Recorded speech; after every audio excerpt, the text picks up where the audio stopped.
E aí pessoal, tudo bem? Aqui é o Rony, professor de Física. Neste vídeo, vamos resolver um exercício relacionado ao estudo do momento linear. Observe o quadro enquanto eu faço a leitura do enunciado. Uma partícula de velocidade v0 colide elasticamente com outra partícula idêntica em repouso. Observe o quadro. No referencial do centro de massa, a direção de movimento é desviada de 60 graus em virtude da colisão. Observe o ângulo ilustrado no quadro. Calcule os ângulos de deflexão em relação à direção de movimento da partícula incidente e as magnitudes das velocidades das duas partículas após a colisão no referencial do laboratório. Para resolver o exercício, eu vou começar efetuando todos os cálculos no referencial do centro de massa, pois eu conheço o ângulo de desvio da partícula incidente no referencial do centro de massa. A partir daí, eu vou relacionar vetorialmente as velocidades finais nos dois referenciais, no referencial do laboratório e no referencial do centro de massa. Utilizando os conceitos de geometria plana e a lei dos cossenos, a gente consegue determinar facilmente os ângulos de desvio medidos no referencial do laboratório e as respectivas velocidades finais também medidas no referencial do laboratório. Então vamos lá, começando com o cálculo da velocidade do centro de massa. Nós sabemos que o vetor posição do centro de massa é m1 vezes o vetor posição da partícula 1, mais m2 vezes o vetor posição da partícula 2 sobre m1 mais m2. Consequentemente, o vetor posição do centro de massa é igual. As partículas são idênticas, portanto, eu vou colocar a massa em evidência. Então, nós temos mzinho multiplicando R1 mais R2. M1 mais M2 corresponde ao dobro de Mzinho. Simplificando Mzinho, vemos que a posição do centro de massa é igual a R1 mais R2 sobre 2. Muito bem. Vamos agora determinar a velocidade do centro de massa. Para fazer isso, basta derivar ambos os membros dessa igualdade em relação ao tempo. Então vamos lá. A derivada do vetor posição do centro de massa em relação ao tempo é justamente a velocidade do centro de massa. E a derivada de cada vetor posição em relação ao tempo corresponde a uma velocidade. Consequentemente, você vai obter 1 sobre 2 vezes a velocidade inicial da partícula 1 no referencial do laboratório, mais 1 sobre 2 vezes a velocidade inicial da partícula 2 no referencial do laboratório. Muito bem? Bom, a partícula 2 está inicialmente em repouso. Consequentemente, esse termo vai embora. Logo, eu posso afirmar que a velocidade do centro de massa é igual à velocidade v0 sobre 2. Muito bem? Observe no quadro a expressão obtida e o pequeno cálculo realizado até aqui. Vamos agora determinar a velocidade inicial da partícula 1 e a velocidade inicial da partícula 2 no referencial do centro de massa. Para fazer isso, eu vou recorrer à seguinte expressão. A velocidade inicial da partícula 1 no referencial do centro de massa é igual a velocidade inicial da partícula 1 no referencial do laboratório menos a velocidade do centro de massa. Consequentemente, a velocidade da partícula 1 no referencial do centro de massa é igual à velocidade inicial da partícula 1, v0, menos a velocidade do centro de massa, meio vezes v0. Logo, a velocidade da partícula 1 no referencial do centro de massa é v0 sobre 2. Então, observe no quadro o resultado obtido e o pequeno cálculo realizado. Pelo mesmo raciocínio, vamos determinar a velocidade inicial da partícula 2 no referencial do centro de massa. Portanto, essa velocidade é a velocidade V2 no referencial do laboratório menos a velocidade do centro de massa. Sendo assim, a velocidade da partícula 2 inicial, ou seja, antes da colisão, no referencial do centro de massa é igual a 0. Muito bem, menos a velocidade do centro de massa. Portanto, nós temos aqui menos a velocidade V0 sobre 2. Logo, no referencial do centro de massa, as partículas possuem o mesmo momento linear, no entanto, eles estão orientados em sentidos opostos. Muito bem? Quando eu digo mesmo momento linear, entenda que as intensidades são iguais. No entanto, os vetores possuem orientações opostas. Logo, nós temos essa situação antes da colisão no referencial do centro de massa. Nós temos V0 sobre 2 na horizontal e para a direita, para a partícula 1, e a mesma magnitude, V0 sobre 2, na horizontal e para a esquerda, para a partícula 2. Então vamos completar os resultados aqui. V0 sobre 2 e V0 sobre 2. Aqui eu estou em busca apenas das intensidades. Muito bem? Observe mais uma vez os resultados obtidos e o cálculo realizado até aqui. Vamos agora conservar o momento linear do sistema no referencial do centro de massa, para que eu possa investigar a velocidade final de cada partícula, ou seja, a velocidade de cada partícula depois da colisão no referencial do centro de massa. Então vamos lá. Conservando o momento linear. Eu sei que a massa da partícula 1 vezes a velocidade inicial da partícula 1 no referencial do centro de massa, mais a massa da partícula 2 vezes a velocidade da partícula 2 no referencial do centro de massa tem que ser igual à massa da partícula 1 vezes a velocidade final da partícula 1 no referencial do centro de massa, mais a massa da partícula 2 vezes a velocidade final da partícula 2 no referencial do centro de massa. Muito bem? Como as partículas são idênticas, eu posso simplificar a massa. Consequentemente, a gente obtém V1 no centro de massa é V0 sobre 2. Eu vou somar com V2 no referencial do centro de massa. Portanto, menos V0 sobre 2. E isso é igual à velocidade final da partícula 1 no referencial do centro de massa, mais a velocidade final da partícula 2 no referencial do centro de massa.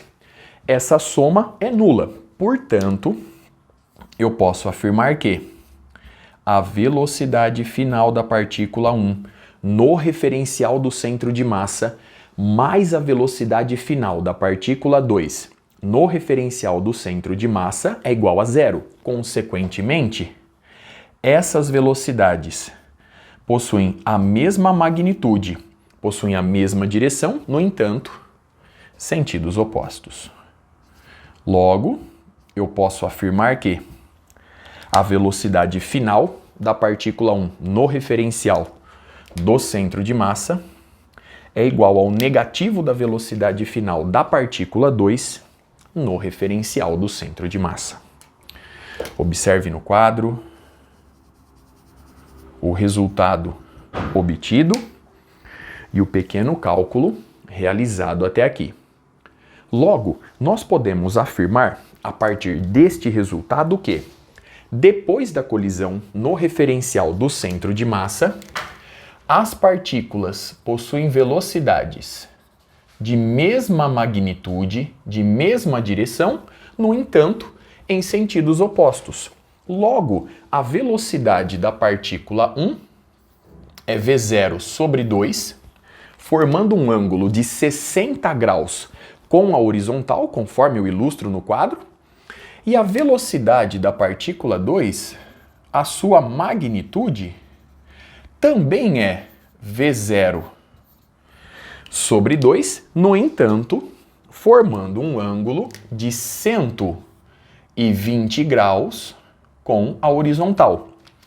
Adotando como convenção aqui o sentido anti-horário como positivo para o ângulo e o sentido horário como negativo para o ângulo, girando a partir da horizontal, a gente obtém aqui 120 graus, no entanto, com um sinalzinho negativo. Muito bem. Observe no quadro, portanto, os cálculos realizados no referencial do centro de massa e a interpretação do que acontece neste referencial antes e depois da colisão. A partir de agora, eu vou relacionar vetorialmente as velocidades finais em cada referencial. A partir daí, a gente consegue caminhar com a resolução. Para fazer isso, eu vou arrumar um espacinho no quadro, já estou de volta. Dando sequência, vamos agora, portanto, relacionar as velocidades finais em cada referencial. Para fazer isso, eu vou recorrer a uma expressão que nós já utilizamos no início deste vídeo, pois no início eu relacionei as velocidades iniciais das partículas nos dois referenciais. Portanto, eu vou simplesmente repetir o raciocínio. Então vamos lá. A velocidade final da partícula 1 no referencial do centro de massa é a velocidade final da partícula 1 no referencial do laboratório menos a velocidade do centro de massa. Consequentemente, a gente obtém que a velocidade final da partícula 1 no referencial do laboratório é igual à velocidade final da partícula 1 no referencial do centro de massa mais a velocidade do centro de massa.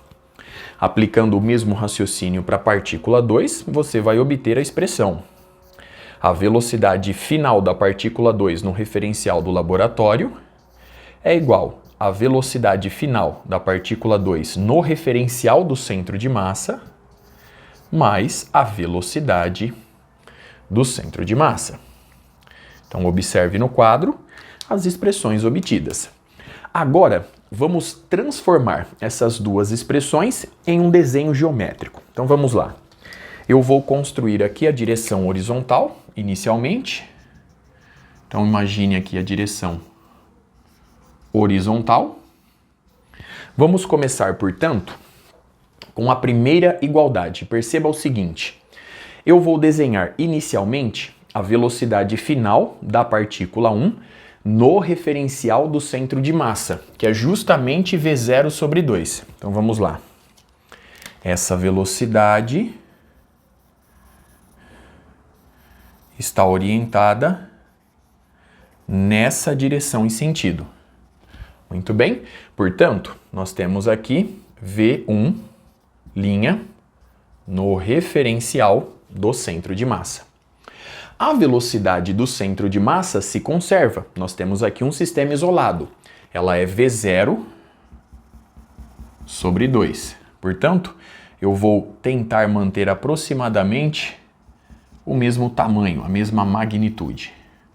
Então, aqui nós temos a velocidade do centro de massa.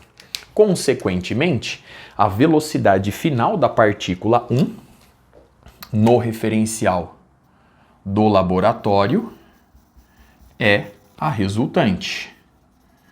Portanto, aqui nós temos a velocidade final da partícula 1 no referencial do laboratório. Agora vamos lá.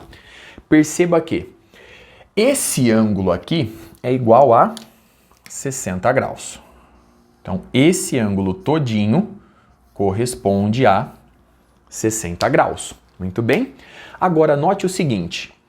V1' no referencial do centro de massa vale V0 sobre 2. A velocidade do centro de massa vale V0 sobre 2. Portanto, esse triângulo é isósceles. Consequentemente, se eu assumir que a deflexão sofrida pela partícula 1 no referencial do laboratório depois da colisão vale θ1, esse ângulo vale θ1 e como o triângulo é isósceles, esse ângulo também mede θ1. Consequentemente, a partir dessa análise, eu posso afirmar tranquilamente que 2θ1 é igual a 60 graus. Consequentemente, θ1 mede 30 graus. Logo, eu consigo determinar, a partir da construção geométrica, o ângulo de deflexão da partícula 1 após a colisão, depois da colisão, no referencial do laboratório. Agora, eu posso determinar a magnitude da velocidade V1' recorrendo à lei dos cossenos. Observe o seguinte, se esse ângulo mede 30 graus e esse ângulo também mede 30 graus, esse ângulo aqui corresponde a 120 graus, pois a soma dos ângulos internos em um triângulo é igual a 180 graus. Logo, eu vou determinar a magnitude de V1' da seguinte forma. Vamos lá.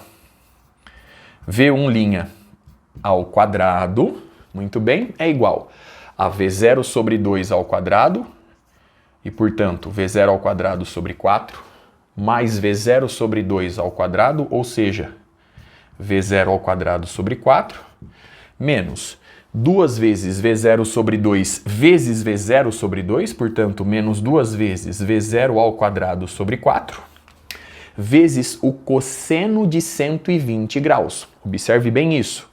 Vezes o cosseno de 120 graus, que é justamente igual a menos meio.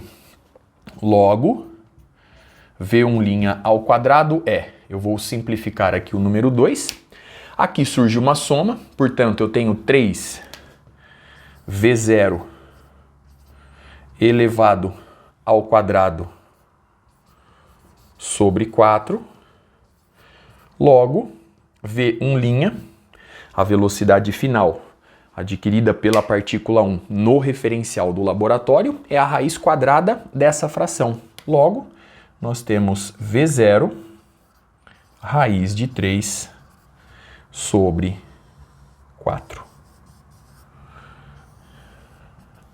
Observe no quadro o resultado obtido e o pequeno cálculo realizado até aqui. Vamos agora para a construção geométrica obtida a partir dessa igualdade. Então vamos lá. Observe também essa figura. Perceba que a velocidade final da partícula 2, medida no referencial do centro de massa, é V0 sobre 2 nessa direção e sentido. Portanto, eu vou ilustrar, esse vetor em oposição a esse vetor conforme ilustrado na figura acima. Logo, nós temos o vetor V2' no referencial do centro de massa nessa direção e sentido. A velocidade do centro de massa aqui se encontra V0 sobre 2. Logo, nós temos aqui a velocidade do centro de massa. Muito bem. E a velocidade resultante dessa soma vetorial é V2', ou seja, eu reforço, a velocidade final adquirida pela partícula 2 no referencial do laboratório. Essa velocidade aqui se encontra. Portanto, nós temos aqui V2'. Muito bem. Desprezando por enquanto o sinal negativo, nós sabemos que esse ângulo aqui corresponde a 120 graus. Então, esse ângulo inteirinho corresponde a 120 graus. Ora, se o desvio angular sofrido pela partícula 2 depois da colisão, no referencial do laboratório, for igual a θ2, conforme eu ilustro no quadro, perceba que esse ângulo aqui é igual a esse ângulo. Muito bem? A velocidade do centro de massa é paralela ao eixo x. Portanto, nós temos θ2 aqui e θ2 aqui. Agora observe o seguinte. Essa magnitude é V0 sobre 2. Essa magnitude é V0 sobre 2. Então, novamente, essa magnitude é V0 sobre 2, essa magnitude é V0 sobre 2. Logo, o triângulo é isósceles. Consequentemente, se esse ângulo mede θ2, observe atentamente o quadro. Esse ângulo também vai medir θ2. Se esse ângulo mede θ2, portanto, esse ângulo mede θ2. Logo, θ2 mais θ2 corresponde a 120 graus.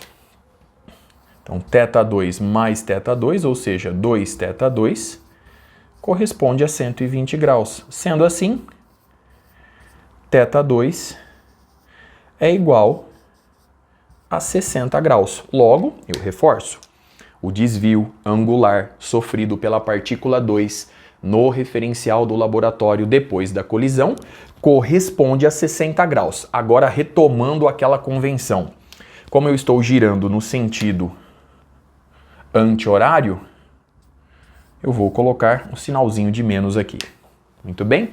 Então, observe o resultado obtido e o cálculo realizado. Agora, se esse ângulo mede 60 graus e esse também mede 60 graus, o triângulo é equilátero, pois a soma dos ângulos internos tem que dar 180 graus. Logo, se essa magnitude é V0 sobre 2 e essa também, eu posso afirmar com segurança, sem precisar efetuar cálculos aqui, que V2', ou seja, a velocidade final da partícula 2 no referencial do laboratório é justamente V0